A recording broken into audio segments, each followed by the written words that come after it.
He's so full of shit. 100? Are you mental? Go on, you go. 1.8 billion. I wholeheartedly disagree with you. If the UN, the US, NATO, etc. can't solve this issue, I'm not sure two lads in their bedrooms can. This is so much more complicated than Game of Thrones. I've surveyed people on is it jam than cream or cream than jam. Everyone says it's jam and cream. Well, yeah, everybody I ask says cream and jam. So, you know. Wrong! You're wrong! No. How are you meant to spread jam on the cream? Or just dollop it on? You get a spoon, dollop it on, and then you spread it. And then you spread it with the back of the spoon. With the back of the spoon, you just press it. Jam is much more spreadable than clotted cream. That's why you have to spread the clotted cream first on the hard scone with a knife, and then you put the jam on, which is really... It's a scone. I've been taught scone, and it's what I say. Scone is grammatically correct, I agree, right? But it just feels weird to say it. Right, and Will, so on that note, let's start the podcast. Let's go! Hello, and welcome to Something Near the Centre, a podcast about politics, economics, and current events. I'm James. And I'm Will. And today, we're going to be having a chat. Why do you keep saying this, man? We need a new catchphrase. No, we need a new catchphrase. No, that's it, and we've got it. People, comment down below. Nobody ever comments on these, apart from, like, you know, stuff that's pretending to not be abusive. You know, like ironic comments. Yeah, if that makes sense. Like, wow, this was my favourite episode. Well, was it? Oh, did you listen to it? No. Are you taking the piss? Yes. Comment what our new catchphrase should be. Here's a little clue. The catchphrase should be, and today we're going to be having a chat. No, yes. Else. Let's move on to something we will agree on, which is today's agenda. So we're going to be talking today about the other forgotten political crisis in the UK, Brexit. And then we're also going to link into COVID about that.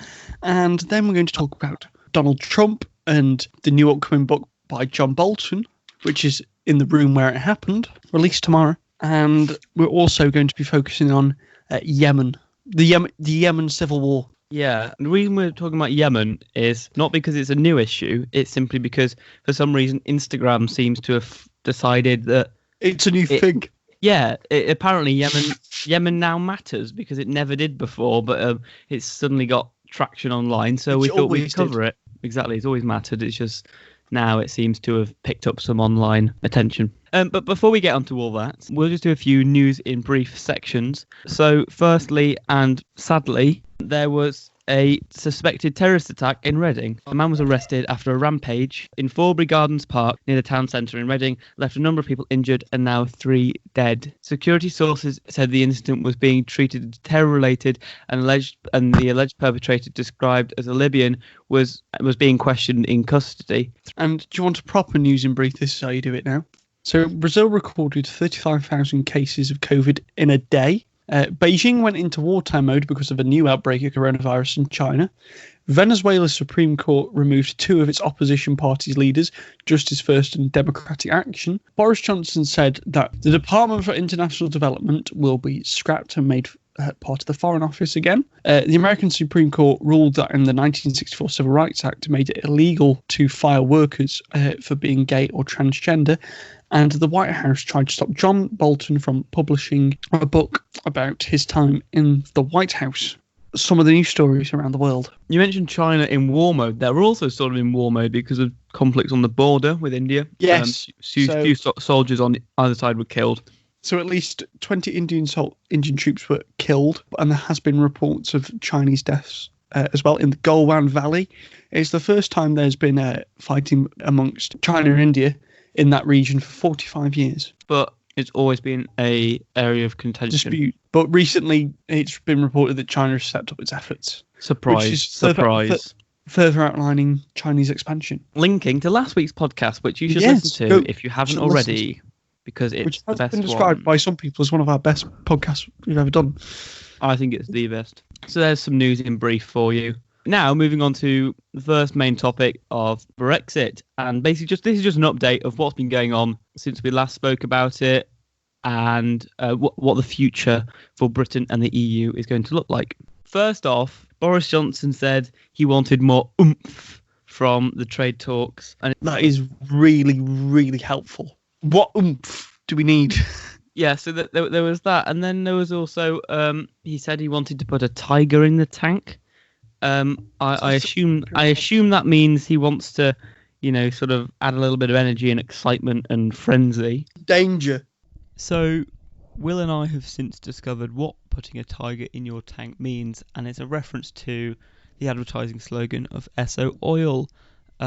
They had a tiger as their mascot kind of thing, their logo, and by putting a tiger in your tank, you're using Esso fuel to really boost your car and to get really good performance. So by putting a tiger in the tank for the negotiations, Boris Johnson really wants some good high quality energy. So I'm going to clip a little bit of the advert in for you now.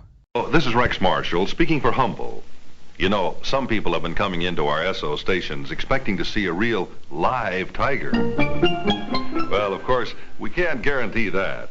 But we can promise to put a tiger in your tank with our new high-energy Esso Extra gasoline.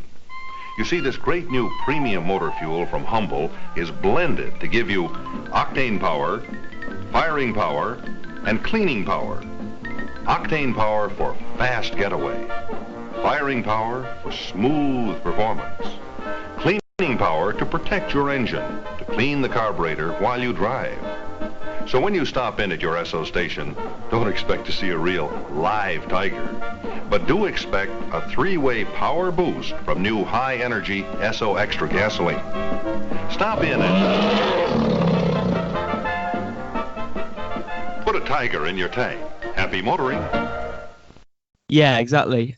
So I think, and that danger is the fact that they have now officially stated that there will be no extension to the transition period at all. So come 2021, we are officially out of the EU, no transition period. That is it. Surprisingly, I actually agree with that, simply because there's one thing that business and the economy will hate coming into COVID, which is already so much uncertainty, and that would be more uncertainty. And so by saying, look, 2021, we're out, we're taking no prisoners, that's just how we're going to do it, you end up saying to businesses and industries in the UK what's happening. So there'll be less confusion. There's not will we, won't we. It's that's happening, end of. And so then all the focus is on the trade deal rather than the extension. I wholeheartedly disagree with you. Right, me again. So quick interruption just to say somebody was messing with the microphone. It was either me or Will. But you get a little bit of noise, but not for long. So sorry about that. So here we go. We are in probably the worst economic history in our lifetime, would you say? Like, everything's just ground to a halt. Yep. Unemployment's at how much? And it says 50% of people fear losing their job after COVID because the government is paying for it at the moment. Once companies are having to start paying more of the furlough scheme, they're just going to lay off people at jobs. And there's been cases now, people going back to their jobs after this and just saying, no, we can't support you anymore because they're simply not making enough money. And if you then, on the 1st of January 2021, have all these tariffs in place and trade becomes virtually impossible because it has to go through customs, blah, blah, blah, we go on, it's just going to make businesses even more difficult to trade with, which means companies that are already on life support are basically dealt a death sentence. Surely it would make sense to continue to just extend it for a couple months to get businesses back up and running before they have to adapt to this new way of life, because they've just had to adapt to COVID. Well, yeah, exactly. But I think if you keep the transition period as short term as possible, then you allow for because Britain's still got to stick to the EU rules, and so I think one of the all this get Brexit done, unleash Britain's potential stuff. The main idea behind that was we could then get rid of some EU red tape. And I think if you want to build up the economy, instead of having the uncertainty, if we end up with a deal with the EU, that means, we don't have to have regulatory alignment and different sort of things as standards and trading competition regulations and laws. I think that you can then use that to the advantage, because leaving the EU is not the most economically sensible thing to do. But I think now we have physically left. Extending the transition period means that we're just going to be taking rules but not making them. And as well as adding to the uncertainty of what's going to happen. We now have a concrete deadline, what's going to happen and when. All it is now is companies just need to understand what's going through the deal and how that will affect them. And so by putting a time limit on the trade negotiations, you end up with more certainty, weirdly. Obviously, I don't think you're going to agree with me. How much, you say unleash Britain's potential when we're still having to deal with this. And by January the 1st, 2021, we're still going to have to deal with this, yeah? Because social distancing will still be in place to some extent. And we won't be fully open because there still won't be a vaccine readily available, will there? And I just go, it'd just be an absolute disaster if we do leave without a deal or a substantial deal in place. They've openly said they're not afraid of it. And when you've got people like Reese Mogg, Dominic Raab, and it's a very ideological yes-men cabinet, which is the problem. Like, you've not got people... No deal won't happen. How can you say that, though? Because Boris Johnson would rather compromise, for example, on fishing, which would be politically damaging for a few of his voters, rather than damaging for everybody by sticking out on those few ideological points. More people care about no deal than care about fishing access and farmers. Like, whoever it is you're listening, if you are a fisherman listening, if you are a farmer listening, I'm sure you care more about farmers. But the cold hard truth about it is more people in Britain care about no deal than the farmers and the fisheries. So they care so much about fishing, and they've taken the extreme on fishing, which has been what's reported. Then why aren't they willing to compromise on it? There's been no talk of compromise on fishing. Because that is one of their, it's symbolic of, because that, part of the campaign was, access to fishing waters and stop the EU from reaping all the rewards of the British seas. And so it's a point of principle rather than a really important economic point. And so with that, I think, because it's a point of principle rather than an economic point, when you boil it down, leaving with no deal is an economic point. And in this time, you can't really do things on principle. But the truth is, you have to push for what is better, one, for the majority, two, long term, which will be having a deal by the end of this year. And so that's what I think they'll do. I don't know. There's still time to play, but I'm definitely not sure. It's like, have you listened to Robert Buckland on political thinking this week? No, I was going to listen to that tonight. He did say there was a possibility of we could have no deal. Well, yeah, because that's a negotiating point. You don't walk into a car dealership saying, I'm definitely buying the car regardless of what price we negotiate. You're ready to walk away and you threaten that. But James, it's so much more difficult than buying a car. It's a metaphor. Yeah, but we desperately need a deal because the EU doesn't get one. The EU doesn't need a deal. The EU wants a deal. We want the deal. We're going to have a deal. But mind you, he's created a perfect storm for us to get a no deal because the economy's always taken how much of a hit at the moment, because of COVID. We're not going to see the full economic impact of Brexit, are we? Because it's going to be masked by COVID. So then it's a perfect opportunity to go and have a no deal Brexit because the true economic figures will be hidden by that. But I think politically it would still be too damaging, and so they wouldn't do it because the received wisdom of that impact. So, you might not be able to dig out the perfect statistics simply because we are in extreme circumstances now. But the public, the general public, would think it was having a detrimental effect in a time of national crisis. And so, if you could prove it or not, I don't think people would be happy about it. We need to be cautious when it comes to the economy now, and we need to have sensible heads on. So when it comes to ending the uncertainty, it's going to be even more uncertain we don't know what a no deal Brexit is going to look like, do we? Because no one's done this. No. We're not going to see what it looks like in terms of customs rate. We've been told about this, but we've not seen the real impact of it, have we? The thing is, the EU has got a trade deal with every single one of its major trading partners, and even if Britain has to compromise and the EU has to compromise, I don't think they'll let a no deal happen. Either side won't. And so even if it does mean that, like I said, it's politically damaging on some contentious issues such as competition standards or... I'm not sure. I think the thing is with it as well is framework. The idea is that coming 2021, if not every single thing is resolved, it'll be like this is the majority of the deal. This is 95% of it, and there's just a few nuances and bits here we got to tweak and come back to and further discussions. That is what Buckland said actually. I still don't trust the Conservatives to any extent for that because it's just it's just that cabinet worries me so much because they're all broadly ideological aligned and there's no real opposition in there to Brexit, is there? It doesn't have to be because they've got an 80-seat majority, can easily force anything through, but I'm not sure. Yeah, I know, but when you think about, yes, they've got an 80-seat majority, and yes, they've got Jacob Reese Mogg in the cabinet, but I don't think you'd find 365 Conservative MPs voting through a no-deal Brexit. Well, it's that old saying again, back to 2017, no deal's better than a bad deal, and I'm just so tired of this subject now, and I hate talking about this. You're the one that suggested it for the podcast. I know.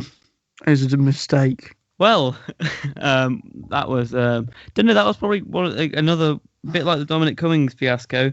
The second time ever that we've properly disagreed, I think, on the podcast over something. Like, I think it's quite possibly true that we could have one. I don't know what the words... Quite possibly true. What am I saying? Yeah. I think it could happen. Like, it's like possibly could maybe potentially happen. Yeah, I think it will. I don't think it will 100%, but I think unless there's action taken very soon and we see talking about this, then I was thinking, what glory is there to be had out of a no-deal Brexit? You've got to think about Boris Johnson, the end of 2019. He was like, look at me, Theresa May, you had so many issues for like 2 years, and then I come in office. Literally the same deal. That's what I don't get. Yeah. But 5 months later, I've got a deal. Look at me. Boris has got a deal for the UK. Well, hey, Boris Johnson means we can leave the EU. It literally just had this. Yeah, but Will, that's from Leo Varadkar and a couple of extra pages on it. It was literally the same deal. But that's what I don't get. That's not the point. The point is, if Boris Johnson leaves with a no deal, he's not made. There's no achievement there, is it? It's look, we've left the EU and I've just said sod you to everybody and ruin the economy. Whereas if he can claim, look, this is a deal that's good for Britain. I've built this and I've prioritised Britain and I've I've fought for you and I've pushed for this and etc. etc. etc.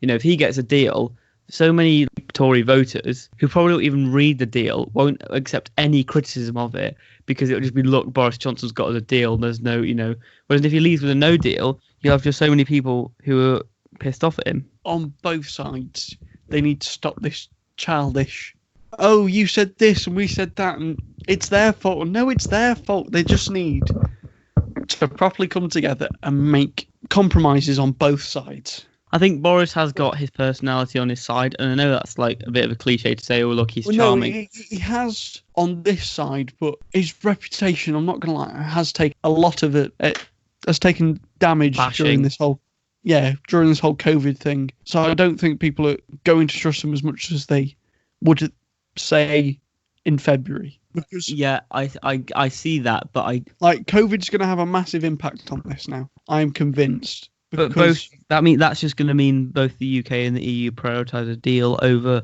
some petty disagreements about fishing access. He should if he has any hope of a second term, which is probably going to happen because the majority's that big. But the majority's in an area that mostly voted for him because of Brexit. Wanting to get Brexit delivered and being out of touch with Jeremy Corbyn. This isn't like Thatcher in '83. Boris could also play on the no-deal Brexit. We have now got nothing to do with the EU. We are now fully out of it, rather than this messy that he could play to, which could play well in those Brexit supporting areas. However, if it's economically damaging, so you see Nissan pull out, is it Nissan in Sunderland or? Yeah, Toyota's Derbyshire. Yeah, if you see Nissan, Toyota pull out, then it's going to really, really hurt him, which I don't see him doing. To a certain extent, because obviously I have to hold it to the Conservative Party. They are pragmatic and they pride themselves on pragmatism. So that's what I think what would happen. I can't tell anymore with this. It's now we've become such coronavirus experts. We've now lost our touch on Brexit to some extent.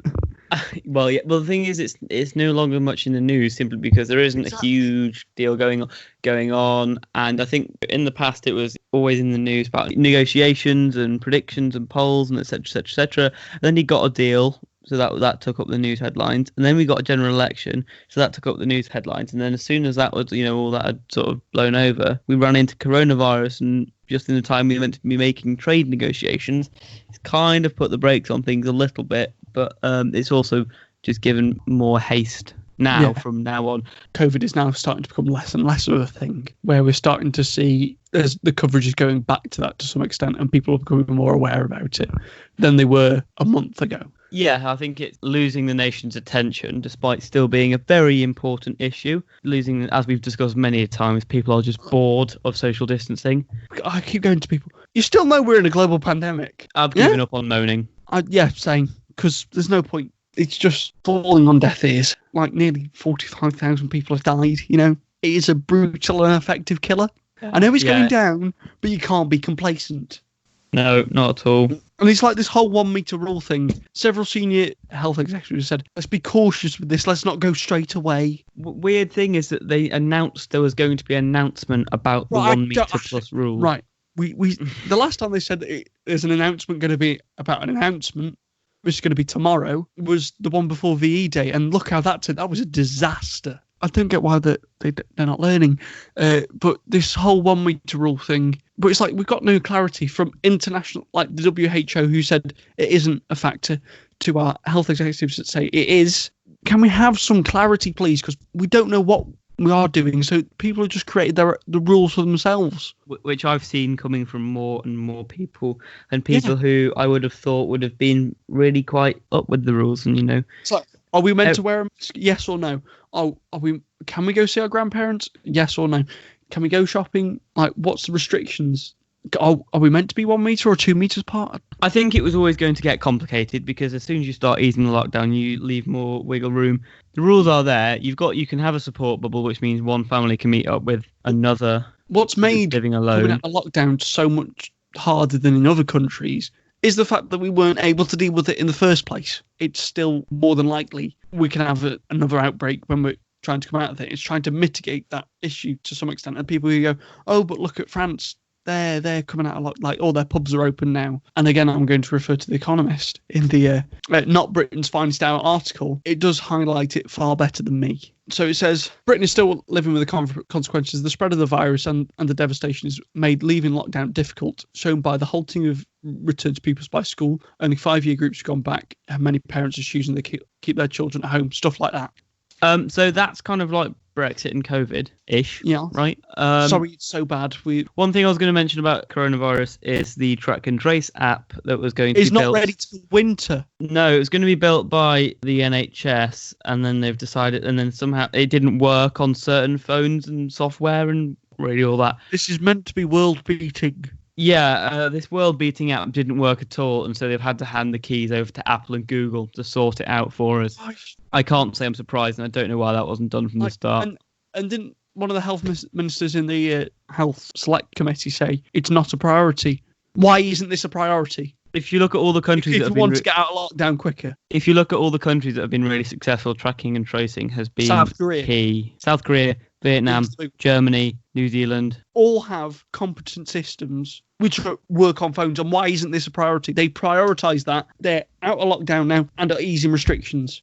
Why can't we do things properly? This is what's weird. This whole Conservative government that pride themselves on being British and sort of this idea of British exceptionalism. Things from Britain are, if it's British made or if it's British designed or if it's British engineering or if it's British architecture or if it's British so-and-so abroad and British intervention and British trade deals and whatever it might be. And yet we can't seem to get our ducks in order at all. Kind of Britain's reputation of being a world-leading power all over, whether it's politics, technology, public services, engineering. What gets me it's gone. I'm trying to rack in my mind. I'm not sure that's the phrase. In my mind. I'm trying to go through my mind and how I can present a counter-argument for the government on what to do, and I can't. Have you got anything? Well, I think the only way you can really stem a second wave whilst also easing lockdown is if you know where the cases are. And it's simply not good enough to wait for people to have symptoms and then report them, because by the time they've found symptoms 3 or 4 days later, they've had that amount of time to pass it on. It's like, do you know where the worst parts are now in the country?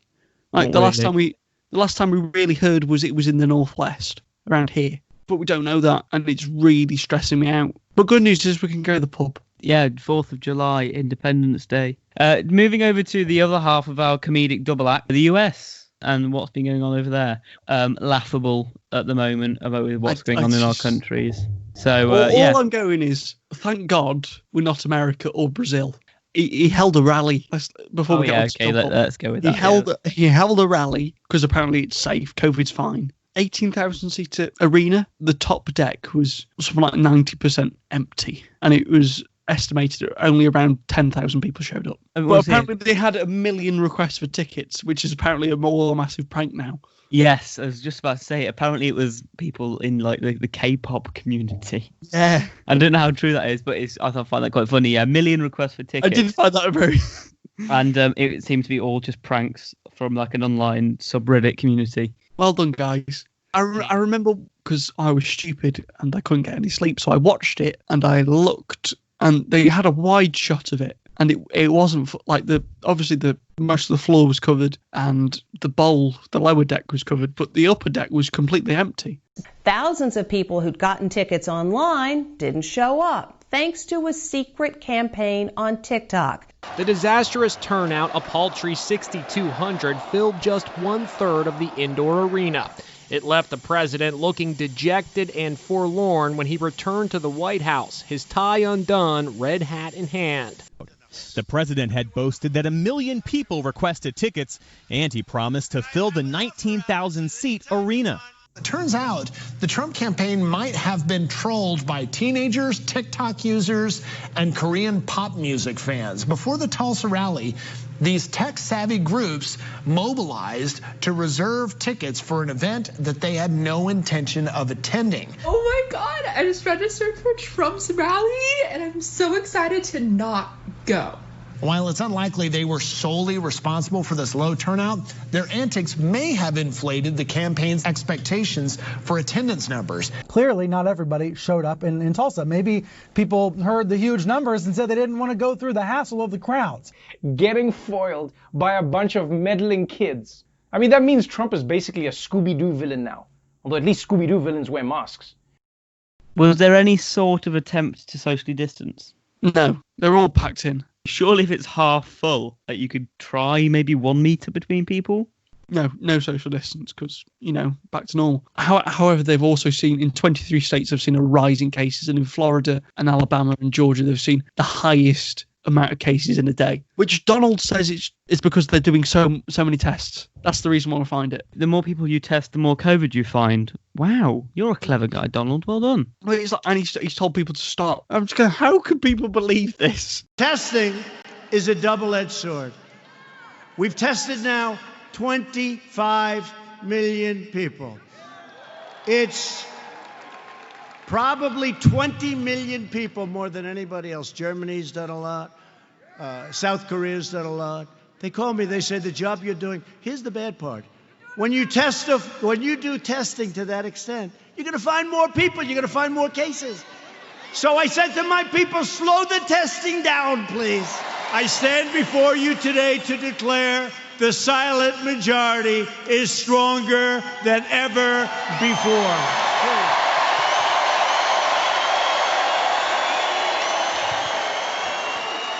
If you stop testing, there'll be less coronavirus. Yeah, exactly. He's not wrong. Double it. You'll know less about it, so there technically is less. And you can kill more people because if you have it and you don't know you have it, you can pass it on to other people who could potentially die from it. If you don't know about it, does it exist? It's like if a tree falls down in a forest and there's nobody to hear it, did it make a noise? Well, if there's coronavirus and there's nobody there to test it, is it actually coronavirus? The best comment I saw was, if you didn't record deaths, then you found the secret to immortality. It's so funny, but also not funny. I'm just going to go into it. That's my worst news story of the week. Jumping the trend there. Trump, when he said, I'm slowing down testing because when we do testing, we find more corona.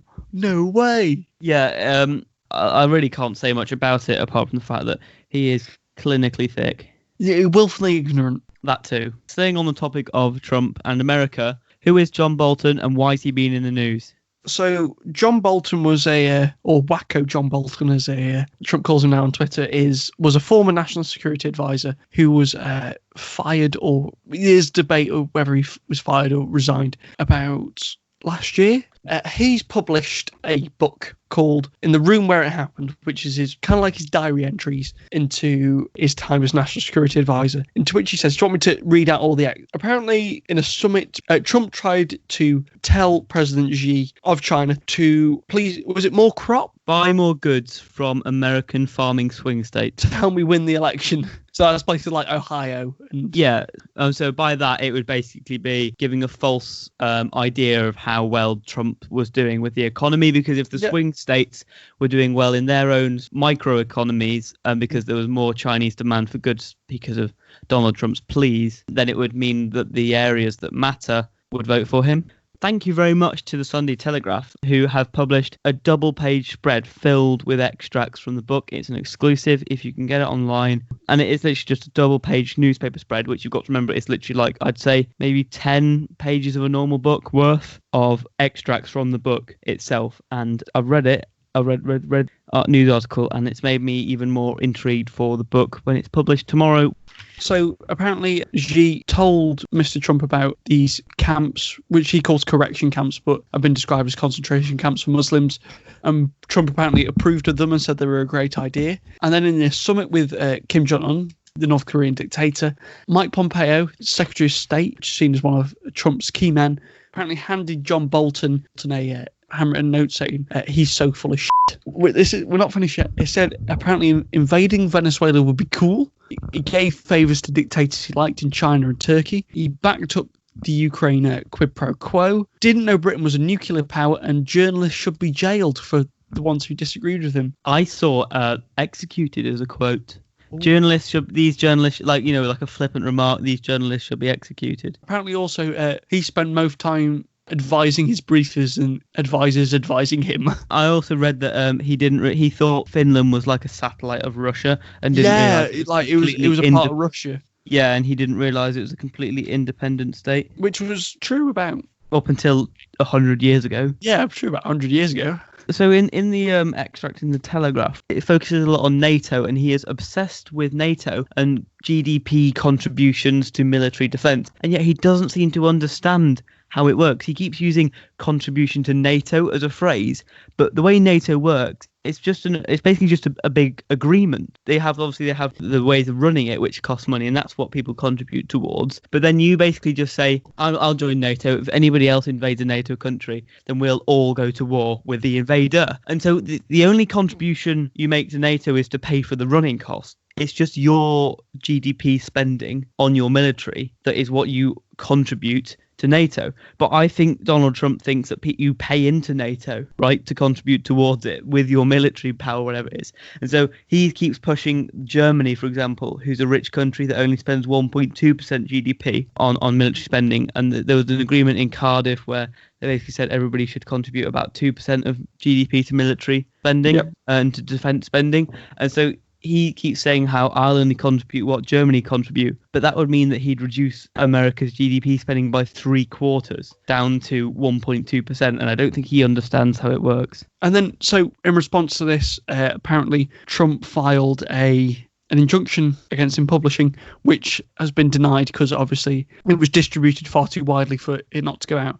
But the thing I don't get is, so he says he's released loads of classified information, but then also says everything's totally false, which completely undermines that argument, which is also a reason why it wouldn't have been stopped from publishing. And what also gets me as well is, if I was a Trump advisor now, horrible thought, but yeah, I know, what a job to have. I would tell Donald, whatever you do, just say whatever's in the book is totally false, fake news. Can bang that drum, and also emphasise the fact he's had a £2 million book contract and he therefore can't be trusted. He's only in it for the money. Keep emphasising the £2 million to create that elitist thing as well. Not this whole wacko, he's mental, he's insane, can't trust him. If he plays on that, it was £2 million. for a book deal. He's only in it for the money. He's only done it to create lies. I'd play on that because I think that would play much better than classified information. Oh, it's also totally false. If I was a Democrat now, I'd totally try and distance myself from this whole, what is now known as defund the police, where it's actual a total sweeping police reform, which is what they should call it instead of defund the police. Whereas that plays into Trump's hands, and I'd treat this book like gold dust and say, look, even his cabinet are turning on him with this Pompeo saying he's full of shit and emphasising these facts. You know what I mean? He's losing steam. People are not with him anymore. Well, it's not just about the fact he's losing steam, but the book actually just demonstrates his complete incompetence as president. And another thing I was going to mention to do with the book is the fact that you brought up the fact that it's £2 million book deal with the publishers, and the fact that John Bolton claims he resigned, but Donald Trump claims he was sacked. Now, you can decide who you believe. However, you can say, oh, look, he's only in it for the money, or, oh, look, he's doing it because he's annoyed at Trump for firing him. But he's still written a book about it and published it. It's still there as you know, factual evidence, you know, or at least his recount of what it was like being a special advisor to Donald Trump. And so whilst he may be a little bit selfish publishing it in a £2 million book deal rather than bringing it up during the Donald Trump impeachment, or, you know, the fact that he may be a bit pissed off because of Donald Trump firing him, it's still there, and the truth is now out. And I don't really think this has been embellished or exaggerated, and I can believe every single word of it that I've read, simply because Donald Trump doesn't really surprise me with anything he says, and there's nothing in that book that I thought, no, that can't be true, because exactly, because we've had these before in like Fire and Fury and many of the other, like the Comey book as well. But it's like now it's truly a guy that was properly in the inner circle is now coming out and saying all these things. It legitimizes their arguments as much as it does. Yeah, it's nothing that's really, you know, shocking, but it's just yet more evidence that Donald Trump is incompetent and he doesn't even understand, you know, the office of president at all. So is that a wrap on Bolton? Cup of tea for me, I think. So it's time yet again for the break. Will, I decided last week, so what is this week's biscuit / scone with jam on the bottom? Well, firstly, not everybody's got a scone to hand, and I don't know, it seems like a bit much for a light afternoon snack. Or what if people listen to this at 10 p.m? No one's gonna have a scone then. Can we go for something slightly less heavy? And, you know, if you are going to have a scone, please put the cream on first. Comment below what it should be. But please nominate an actual biscuit now / chocolate bar or whatever. Dairy milk. Just bog standard. Okay, fair enough. What am I going to have? See, there is cake downstairs, but I'm not sure I want it because I've not had a particularly healthy day today. Whilst we were recording the Brexit bit, I was eating marmalade on toast for my lunch. And so I'm not sure what I'll snack on, Will. I'll just definitely get a cup of tea. I'll see you in about 3 minutes. Right, so Will, I've returned with my cup of tea, and I've brought a snack with me. We didn't have any dairy milk in, and so I've brought up with me a healthy snack. Will, do you want to guess what it is? Granola. It is a red item, and it was one of my 5 a day. Great. Apple. No, you would have it in a salad. Pepper. Yeah. Classic. Not tomato, because they're disgusting. Do you like tomatoes? I don't like them on their own, but I like them on. No. Yeah, if they're in like a spaghetti bolognese, yeah, just a raw cherry tomato on its own. That is sin. So James, why we're going on to Yemen? So why are we talking about Yemen today? Yemen isn't a new issue, and for those of you who followed the news, it quite often gets mentioned as a state of conflict. But quite recently, it's made its way onto Instagram, and I'm sure it's been there before.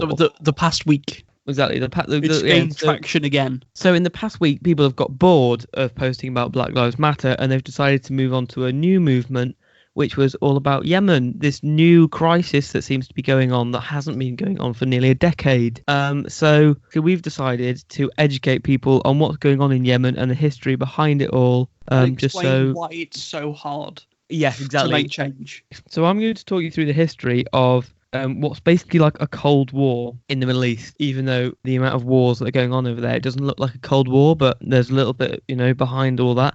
And then Will's going to talk to you more in depth about what's going on in Yemen and then why that is so difficult for Western powers to help sort out. Right, so I'm just going to take a final slurp of tea. That was a big gulp. The Cold War in the Middle East. This is so much more complicated than Game of Thrones. Here we go. So in the Middle East, there are 4 failing states and 3 wars going on, and it's not a very large area of the world for that to all be happening in. And major powers are kind of taking sides, and there's numerous terrorist and militia groups that are taking matters into their own hands and almost being a little bit vigilante with the idea of government. And so yes, there's numerous conflicts, but they all can trace their way back to Saudi Arabia and Iran, who always seem to be the 2 powers involved. They are bitter rivals, but they've never officially declared war on each other. So instead, they favour proxy wars, which are indirect. And so, very much like the Cold War between the United States and the Soviet Union, this Cold War is where Saudi Arabia will back one side in a war in a country, and usually civil wars, and Iran will back the other side. They'll back the side that's good for them, basically, and what's good for the Saudis isn't usually good for Iran, and vice versa, because they fundamentally disagree on many things. And so by backing these proxy wars, it's almost like they try and settle their conflicts. And so they kind of, as you'll see with Yemen and in Syria and previously in Iraq, they almost ruin an area just to have their own fight, because this means that if you've got 2 powerful countries backing a war in a poor country, it means that poor country can't solve their own problems because they're not the ones pulling the strings. And so no matter how hard the government's saying, you may try to sort things out, if you've got Iran and Saudi Arabia, which are 2 oil-rich countries, then you're not going to have any control. So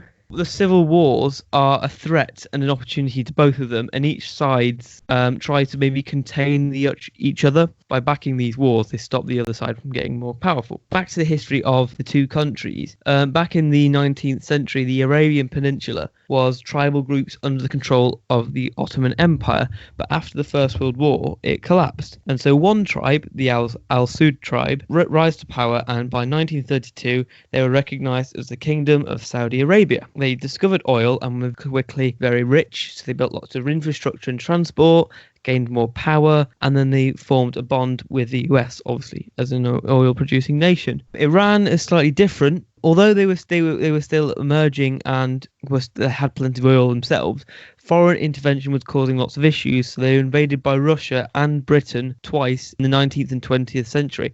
So 4 invasions in a not very long period of time. The US staged a coup in 1953 to introduce their own favoured government, and they propped up a monarch who was trying to turn Iran into a Western state, but with very authoritarian manner. So obviously he was an unelected monarch, and he had like a secret police force, and there was loads of corruption. At that time then, the Saudi Arabia and Iran both had US-backed monarchies that were oil-rich, so they seem to have lots in common. However, the Iranians rejected the regime in 1979, and this boosted huge tensions. An Iranian Muslim clergyman preached against the Western secular monarchy government, and basically there was a big revolution, and Saudi Arabia was scared this was going to happen to them in their country. And now another thing to add to the tensions alongside that is that Saudi Arabia is majority Sunni and Iran is majority Shia, and they are the 2 different sectors of Islam, and they have been both peaceful and at conflict at different points in history.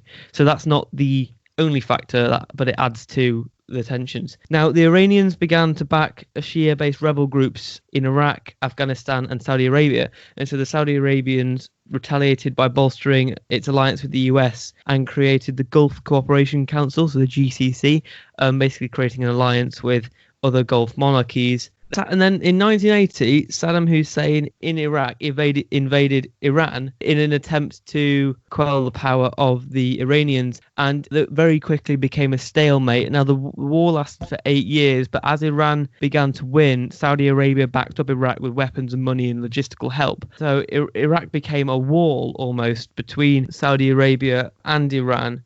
And so that's almost like the first proper proxy war that was fought. And there were up to about 1 million deaths, and there was huge amounts of devastation. Saddam Hussein stayed in power until Iraq was invaded by the US and the UK, and Saddam Hussein was overthrown. But this meant the region became unstable, and the US basically had no idea of what to do. So there was a power vacuum, and militia and rebel groups began to take control. So the Sunni militia groups were backed by Saudi Arabia, and the Shia by Iran. And so now this is another proxy war in Iraq. Protests grew in the Middle East, and so there's even growing concerns in other countries. So, for example, in Syria and Tunisia, there were issues. So in Tunisia, Saudi Arabia backed the dictator, and Iran backed rebels.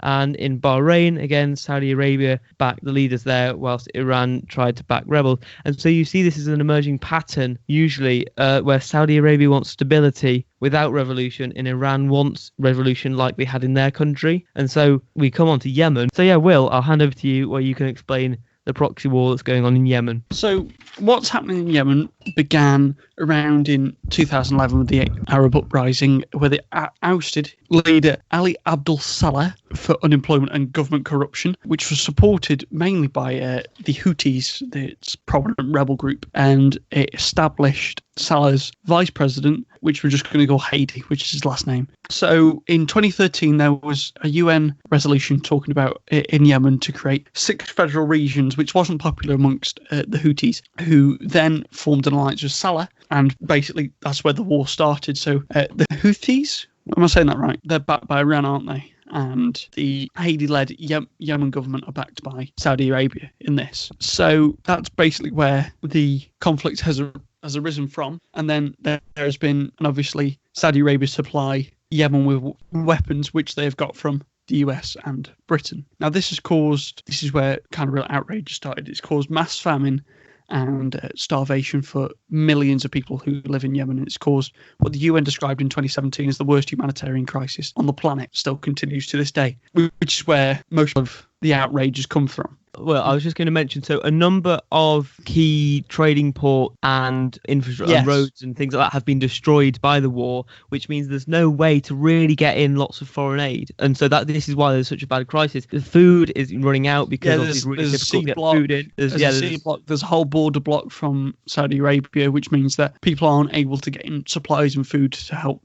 And also, the Saudi government have been accused of bombing civilian sites. So, for example, funerals and hospitals and schools and things like that. Wedding ceremonies. Yeah, that have been bombed. Individual bombings have been condemned by certain governments like the US. But the idea of this sort of airstrikes and bombing regime from the Saudis in this war, that hasn't been condemned. And so there was, basically almost like requests like that Saudi Arabia try and be more careful, but there's nothing concrete, which is when innocent civilians are being killed by bombing strikes, not just as a byproduct of this war that shouldn't really be happening anyway. It's really difficult. So are we going to go into why it's so difficult at the moment? Oh yeah, we can do. This is when I did my study day at Lancaster. This is one of the things we talked about, and why should we still deal with Saudi Arabia, even though we know they're progressively backward and they commit all sorts of human rights violations, and they have this humanitarian crisis in Yemen. And what was talked about was how difficult it is here for us. So it's probably is the most volatile region in the world, the whole Middle East, and Saudi Arabia seem to be one of our only remaining allies there.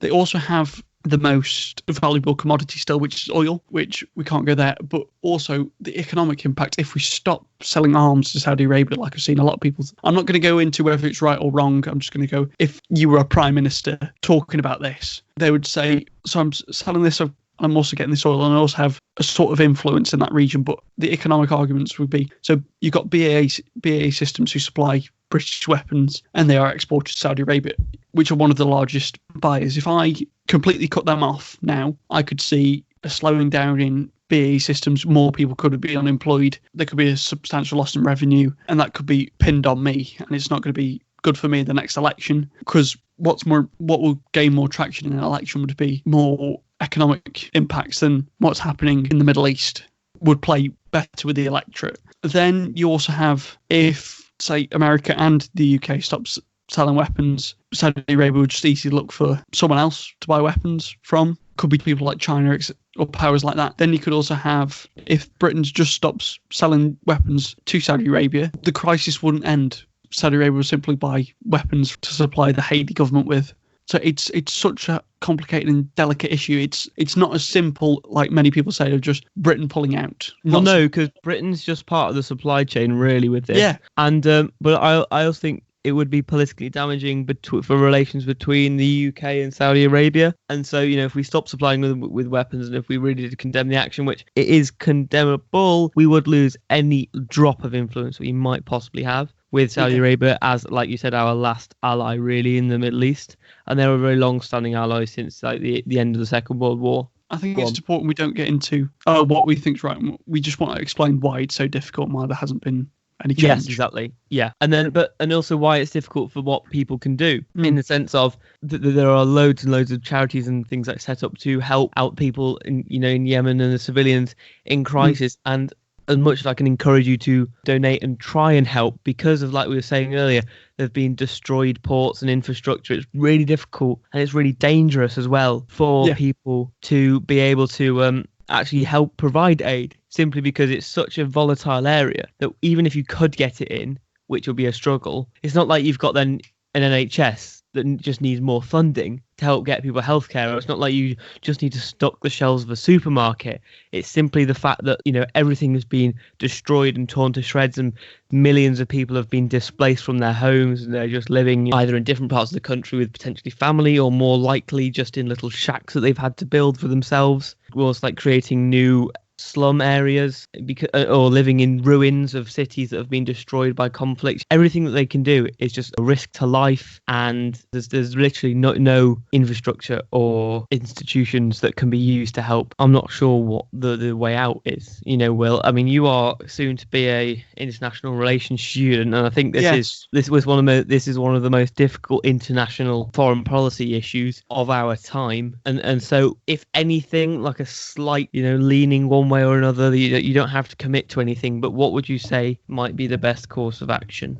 What, in order to resolve the whole situation, or in order to resolve as much as you can, whether that be the conflict or the humanitarian crisis? Yeah. I'd say there needs to be a whole global cooperation. So like the UN needs to take more of a stand, but however, the UN isn't nearly as powerful as to try and stop something as it can.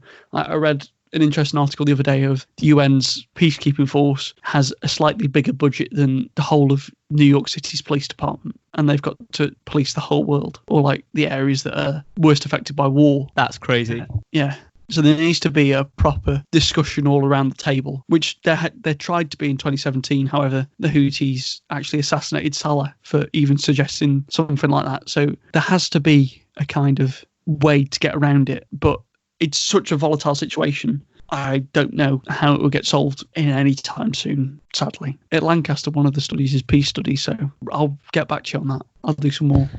It'd be good to have an update. I think the issue is, I've referred to them as vigilantes before, and I don't think that's right, because vigilantes usually have good intentions. But I think a lot of this is people trying to power grab rather than doing what they think is right. And so all of these rebel and militia groups, very often they see these power vacuums, such as what was going on in Iraq, and try and seize it as an opportunity. And so do Iran and Saudi Arabia. These proxy wars don't seem to be successful. And I think if that's a policy that keeps getting pushed by both regimes, it doesn't really work for anybody.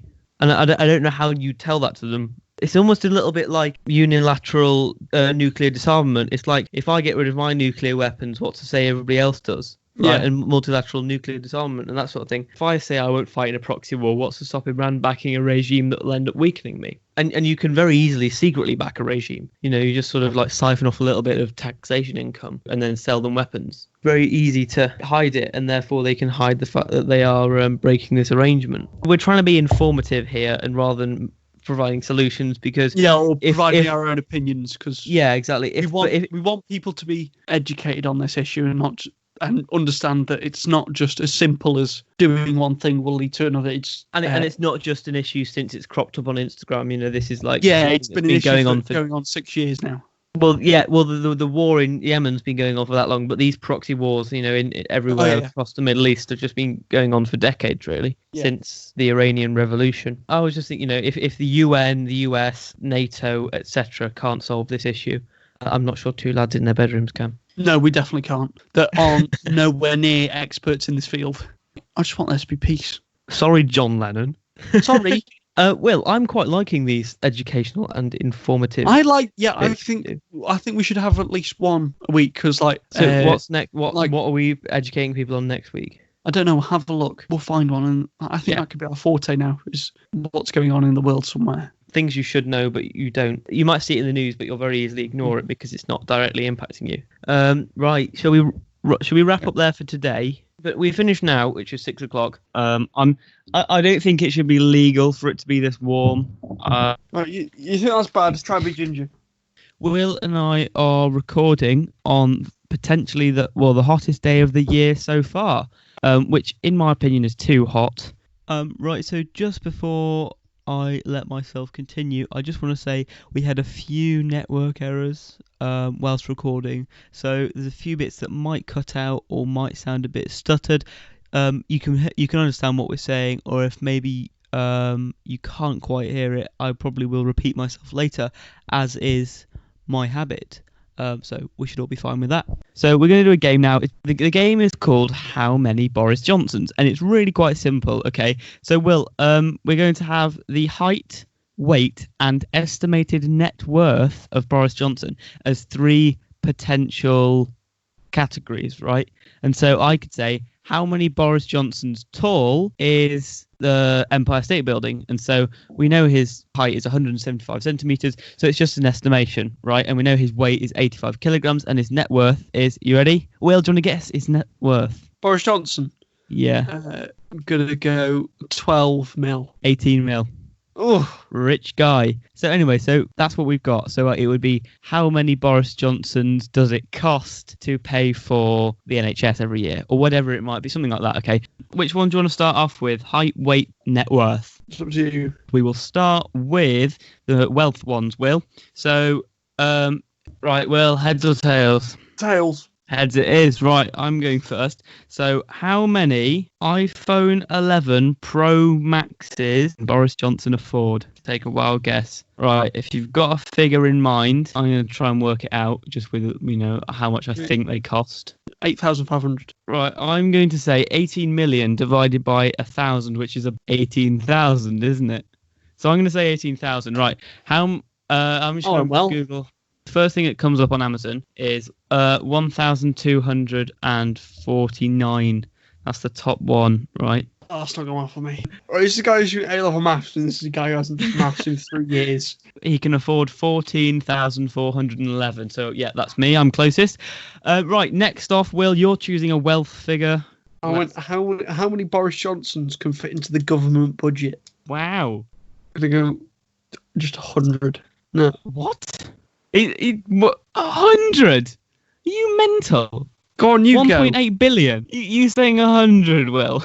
I don't know what the government's budget is, but say they, I don't know, GDP in Britain's like 2.5 trillion. So say they've only just got, say they've got, I don't know, 30% of that in tax. That would be 750 billion. I'm going to call Boris Johnson's wealth 15 million because it makes it easier for the math.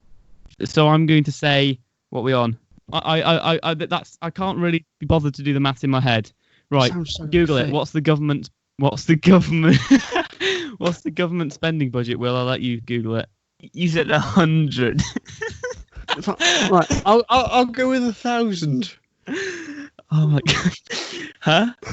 I'll go with 1,000. Right, well, Google the budget now. So the proposed government spending budget, this is only for 2016-17, but it's close enough. It's the first thing that came up. Was 722 billion. How close was I? Yeah. The answer is 40,000. Oh my gosh, I was so close. How did I just do that? And you said that 2-0 to me. Oh my gosh, that's... Says the man who's doing A-level maths. Yeah, but A-level math doesn't mean you can just guess what the government's annual budget is. How many Jacob Reese Moggs is Boris Johnson worth? Boris has got lots of wealth, but I think Mogg's probably got more inherited wealth. Inheritance. Yeah. So I'm going 2 to 4 here. So I'm going about 8. 8 times? You think Mogg is worth 8 times? No, I'm so confused. How many Boris Johnsons do you need to make up Reese Mogg's wealth? Oh, so Reese Mogg's worth more? I don't know. It doesn't matter. You could say half. You could say a quarter. Is that a quarter then? I thought you meant how many Reese Moggs go into. Right. So because you said a quarter, I'm going to say a third and say he's worth 6 million. Right. Mogg net worth. Oh my gosh. No, surely not. There's figures from all over the place. Some are saying 5.5 million. Some are saying 100 million. Some are saying 1 million.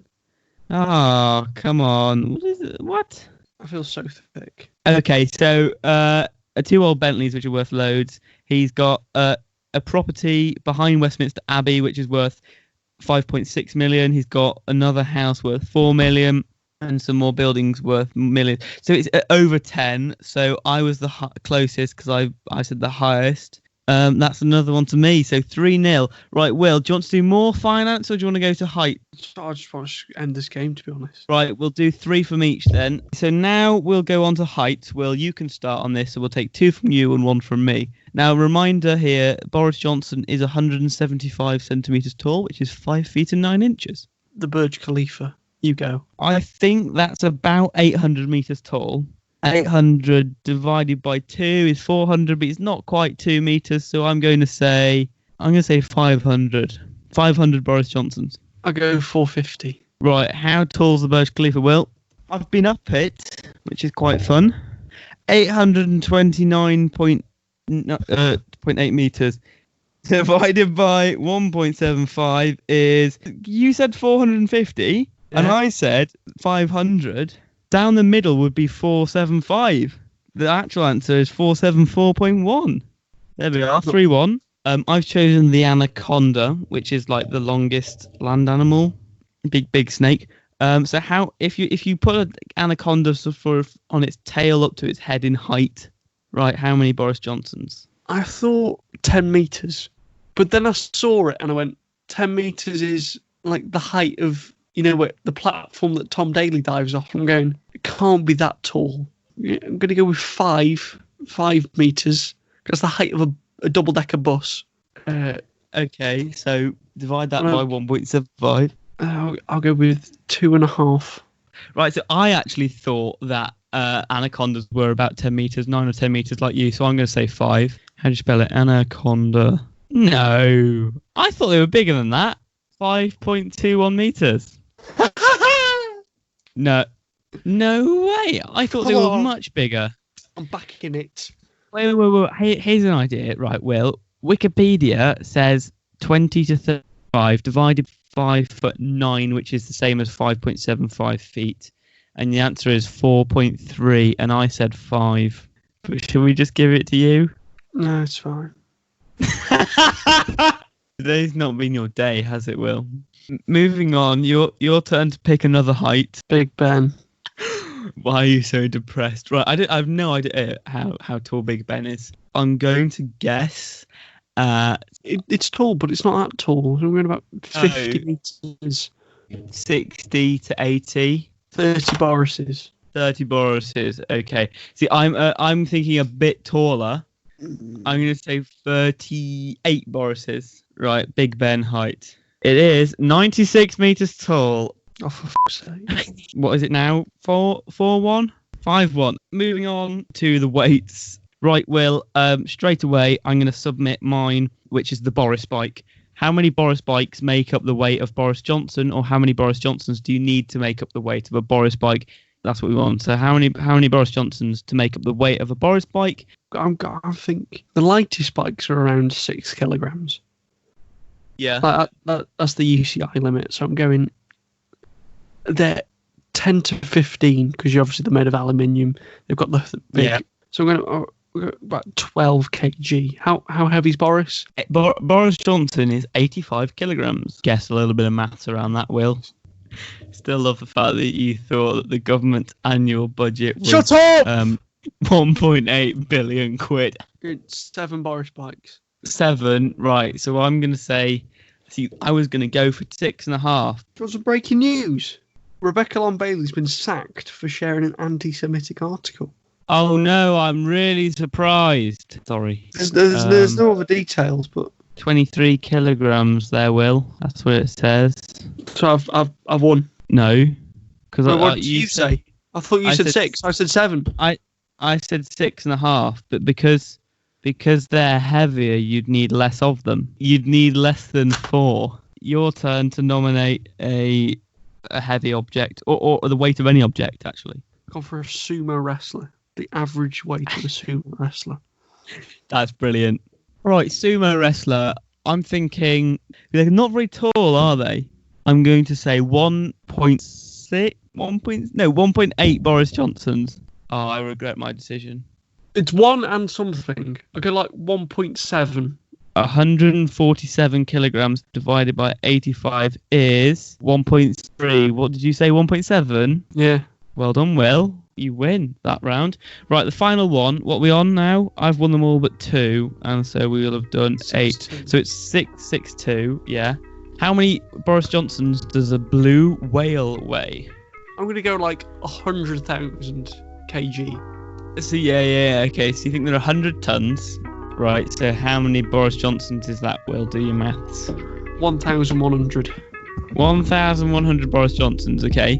Yeah, I was thinking 100,000 kilograms, 100 tons. So, but I'm going to say a little bit more than you. I'm going to say 1,200. Right, okay, so Will, I've got a figure. I'm going to divide it by 85, and I get 2117.647. Boris Johnsons, they weigh 180 tons, apparently.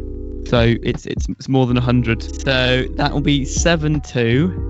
And with that said, are we going to wrap up now, Will? Yes. Do you need to speak to a therapist or something? Yes.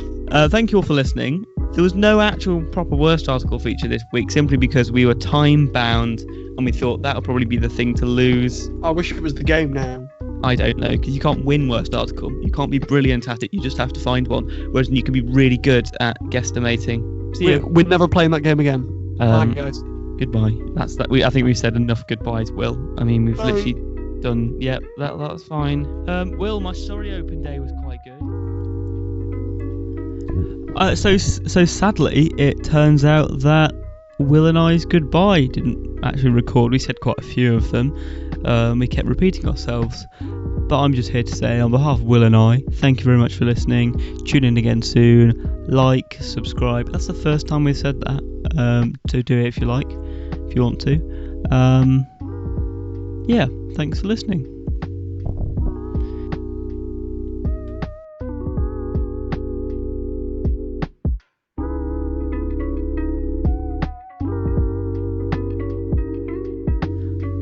The podcast was presented by Will Turner and James Baker, and edited by me, James Baker. Thank you for listening. See you again soon.